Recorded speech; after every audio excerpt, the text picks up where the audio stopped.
The Naugatuck River, a beautiful natural waterway embedded with history in every current. To all who come to its waters, the Naugatuck River not only becomes a vital resource, but also an escape to the wonders of nature. This is its story. The longest river in Connecticut, at 39 miles, the Naugatuck River runs through 12 towns and holds a watershed of 310 square miles. It flows into the Housatonic River and into the Long Island Sound as well, making it a rich resource. Before the United States, the river once served to Native Americans not only as a water source, but also a form of transportation to other tribes. The Algonquin tribe named the river Naugatuck, meaning lone tree by the fishing place. Once our founding fathers step into the picture, though, things start to take a turn for the worse. Soon, the people of the early United States recognized the river's capabilities. Its steep gradient and constant current became useful for hydroelectric power.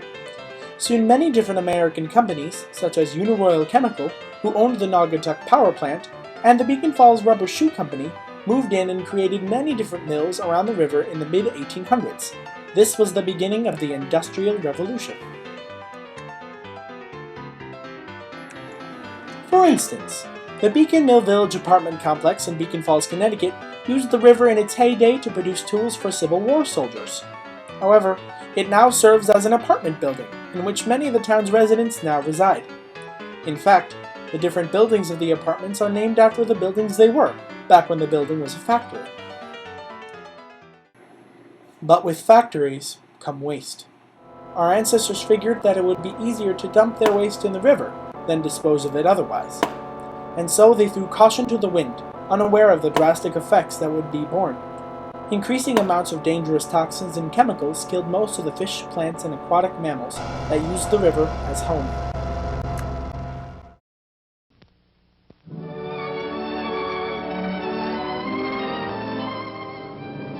During an aerial tour of the devastated Northeast, President Eisenhower, shocked at the havoc, follows the path of The pollution was even further increased by the historic flood of '55, where massive amounts of debris were distributed by the flood's force. Resulting from two hurricanes, Connie and Diane, 169 towns were demolished, with 91 dead, 12 missing and presumed dead. Over time, the condition of the river became so horrendous, it became almost unbearable to the people in its proximity. Dave Faber, LLC and owner of Connecticut Outdoors, outdoor and kayak shop in Oakville, Connecticut, says, "The river was something that we did not go near. It smelled and was considered dead." Mike Kreneski, town selectman of Beacon Falls and municipal historian, says that in his day he wouldn't go near the river at all.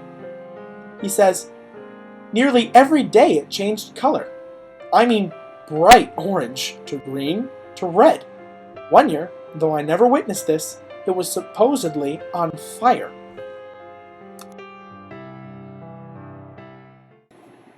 It seems as though all was lost for our river, but not for long.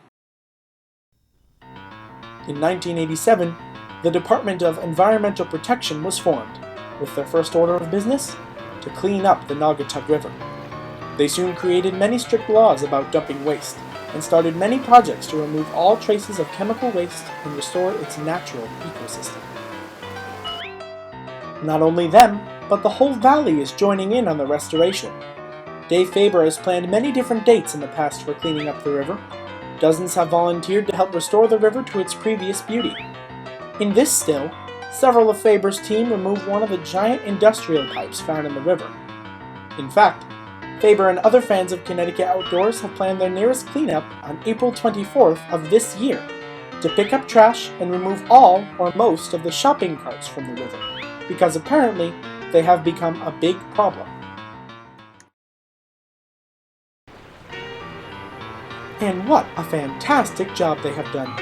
In a little more than 20 years, our beautiful river has restored from a toxic and possibly fiery pit into one of Connecticut's most beautiful natural features. Faber says the river is already teeming with life once again, including beavers, muskrat, gray heron, osprey, and bald eagles. Plus, the citizens of Naugatuck Valley have been encouraged to use the river as recreation. Faber says the river is one of the best trophy trout fishing spots in the area. Mike Kroneski still thinks the river is not clean enough for swimming necessarily, but he has gone kayaking, catch and release fishing, and has sponsored in many of Beacon Falls' fundraiser events involving the river. So Mr. Riello, can you tell us about your participation in the Naugatuck River? The Naugatuck River is one of the finest recreational rivers in central Connecticut. It offers a wide variety of boating opportunities, fishing, kayaking, canoeing, both power and paddle boating. Power boating mostly in the lower sections of the Naugatuck River where it meets the Housatonic. What is your personal favorite thing to do? My personal favorite thing to do on the Naugatuck River is kayaking. My favorite run is from Platts Mill in Waterbury down to Beacon Falls. It's about a 6-mile run that includes some whitewater, some flat sections, and a lot of scenery. Can you tell us about your participation in the Naugatuck River Race? Yeah, the Naugatuck River Canoe and Kayak Race is held annually. In the past, it's had professional racers as well as amateur. This year was the first time that it was amateur only, which means basically anybody can race. All you have to do is sign up. And it's kind of a run what you brung, so you bring your own boat. There's a lot of different types of boats entered. There are solo canoes, kayaks, tandem canoes.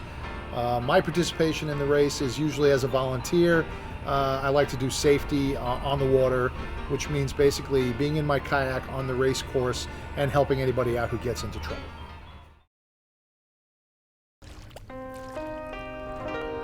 A fall into dark depths and a rise to valley fame, the Naugatuck River has become one of the most influential resources in all of Connecticut.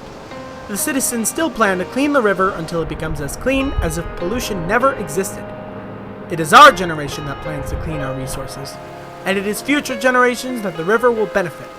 The fate of the Naugatuck River, and perhaps the whole Naugatuck Valley, is up to you.